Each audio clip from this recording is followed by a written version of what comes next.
Good morning. കർത്താവ് ധാരാളമായിട്ട് അനുഗ്രഹിക്കട്ടെ. അപ്പോൾ റിവൈവലിനെ കുറിച്ച് പറയാൻ നമ്മൾ നെഹമ്യയുടെ കാര്യമോ പഴയ നിയമത്തിലോ നമുക്ക് പോകേണ്ട കാര്യമില്ല. കാരണം പഴയ നിയമത്തിൽ റിവൈവൽ നടന്നിട്ടില്ല. കാരണം പരിശുദ്ധാത്മാവിന് നൽകപ്പെട്ടിട്ടില്ല. ഏതായാലും ചില പ്രവാചകന്മാരുടെ മേൽ മാത്രമാണ് പരിശുദ്ധാത്മാവ്.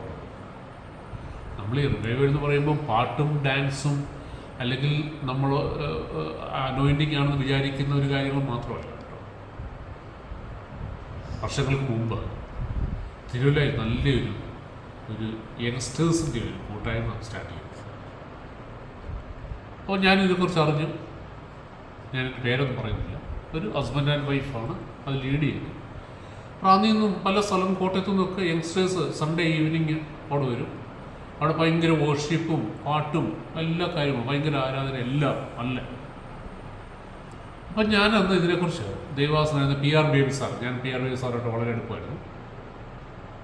അദ്ദേഹത്തിൻ്റെ അടുത്ത് ഞാൻ ഒരു പ്രാവശ്യം ഇതിനെക്കുറിച്ച് പറഞ്ഞു, സാറേ തിരുവല്ല ഇതുപോലൊരു പുതിയ റിവൈവൽ സ്റ്റാർട്ട് ചെയ്തിട്ടുണ്ട്. അത് യങ്സ്റ്റേഴ്സ് എല്ലാം ഭയങ്കര വർഷിപ്പും ഭയങ്കര ഒരു മൂവ്മെൻ്റാണ്.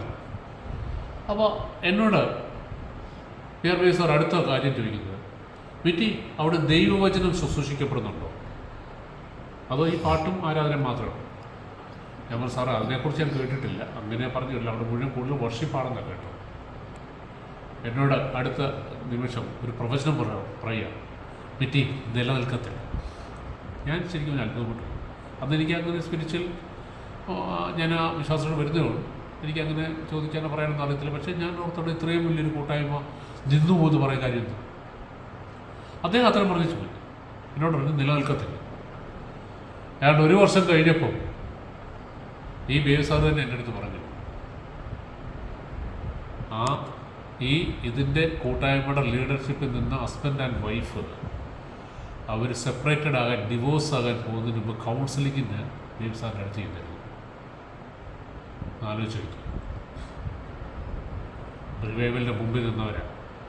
അവരുടെ ജീവിതം അവർക്ക് മുമ്പോട്ട് കൊണ്ടുപോകാൻ പറ്റുന്നില്ല. പിന്നെന്തോ റിവൈവൽ? ഈ റിവൈവലിൻ്റെ മീനിങ് എന്ന് പറഞ്ഞാൽ എന്താ?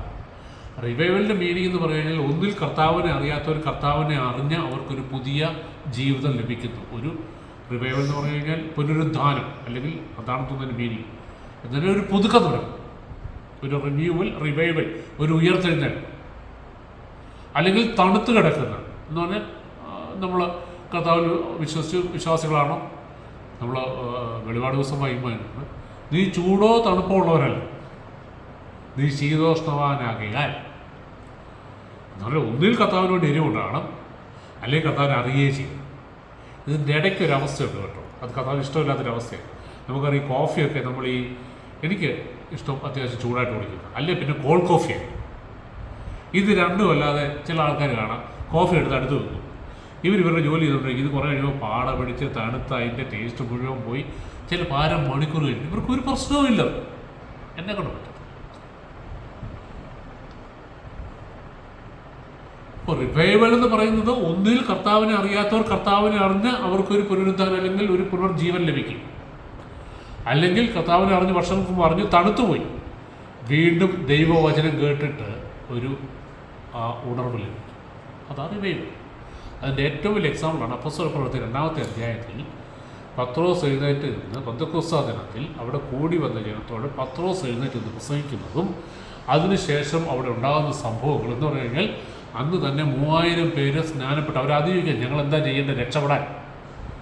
പത്രോസ് വചനം അവിടെ പ്രസംഗിക്കുന്നത്, പരിശുദ്ധാത്മാവിൻ്റെ അഭിഷേകം ഉണ്ടായി, അവിടെ വലിയ കാര്യങ്ങളും അത്ഭുതങ്ങളും അടയാളങ്ങളും നടന്നു. എന്ന് പറഞ്ഞാൽ അന്യഭാഷയിൽ സംസാരിച്ചത് എല്ലാവർക്കും പിടികിട്ടി. അതിനുശേഷം ആൾ കൂടിയപ്പോൾ പത്രോസ് പറയില്ല, ഓർഗൻ കൊണ്ടുപോവാ, ഗിറ്റാർ കൊണ്ടുപോവാ, ഏറ്റവും നല്ല സൗണ്ട് സിസ്റ്റം കൊണ്ടുപോവാ, നമുക്കങ്ങ് തുടങ്ങാം, റിവൈവൽ തുടങ്ങി, ഇനി നമ്മൾ പാട്ട് നിർത്തുന്നില്ല, നമ്മൾ വർഷിപ്പ് ചെയ്യാൻ പോകുമെന്ന് പറഞ്ഞു.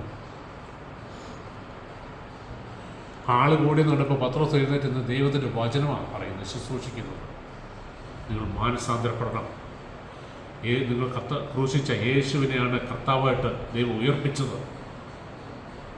അത് കേൾക്കുമ്പോൾ അവരുടെ ഉള്ളിൽ കുത്തുകൊള്ളുക. ഈ രക്ഷയോടെ ഞങ്ങൾ എന്ത് ചെയ്യണം? നിങ്ങൾ ഓരോരുത്തരും നിങ്ങളുടെ പാപങ്ങൾ ഏറ്റു പറയണം. നിങ്ങളുടെ പാപമോചനത്തിനായിട്ട് യേശുവിൻ്റെ നാമത്തിൽ സ്നാനമേൽക്കണം. ആ കേട്ടവരങ്ങ് പോവാണോ? ഞങ്ങൾ പോയി, let me think about it എന്ന് പറഞ്ഞ് പോയില്ല. അവരവിടെ വെച്ച് തീരുമാനമെടുത്തു. അതാണ് ശരിക്കുള്ള റിവൈവൽ. അപ്പം നമ്മൾ ഇത് ഞാൻ ചോദിക്കുന്നത് ഇത്രയും വ്യക്തമായിട്ട് നല്ല ക്ലിയർ ആയിട്ട് റിവൈവൽ എന്താണെന്ന് പുതിയ നിയമത്തോട് നമ്മളിപ്പോൾ പുതിയ നമ്മളുടെ കീഴില്ല. ഇത് പരിശുദ്ധാത്മാവിന് ലഭിക്കാത്ത ഒരു ജനത്തിൻ്റെ ഇടയിൽ നടന്ന കാര്യങ്ങളാണോ നമ്മൾ പറയേണ്ടത്? യഥാർത്ഥമായിട്ട് കർത്താവ് ആ എന്താ റിവൈവൽ എന്ന് കാണിച്ചു കൊടുത്ത സംഭവമാണ് പറ. പലപ്പോഴും നമ്മുടെ നോളജ് നമുക്ക് ദോഷം ചെയ്യും, പ്രത്യേകിച്ച് പഴയ നിയമത്തിലുള്ള നോളജ്. ഞാൻ വലിയ എക്സ്പേർട്ടൊന്നുമില്ല, പക്ഷേ എനിക്ക് ഒരു കാര്യം ആദ്യം മുതലേ കർത്താവ് എനിക്ക് തന്നിരുന്നൊരു ബോധ്യം, പഴയ നിയമവും പുതിയ നിയമവും തമ്മിൽ വ്യക്തമായിട്ടൊരു വ്യത്യാസമുണ്ട്. ഞാൻ കഴിഞ്ഞ ദിവസം ശ്രേഷ്ഠനായ ഒരു ദേവാസൻ്റെ പ്രസംഗം കേട്ടപ്പോൾ എനിക്ക് വലിയ സന്തോഷം തോന്നി. കാരണം അദ്ദേഹം ഇത് തന്നെ പറഞ്ഞു, ഞാൻ ഡിറ്റൈഡ് ചെയ്ത് പറഞ്ഞു, അദ്ദേഹം ഇത് തന്നെ പറഞ്ഞു.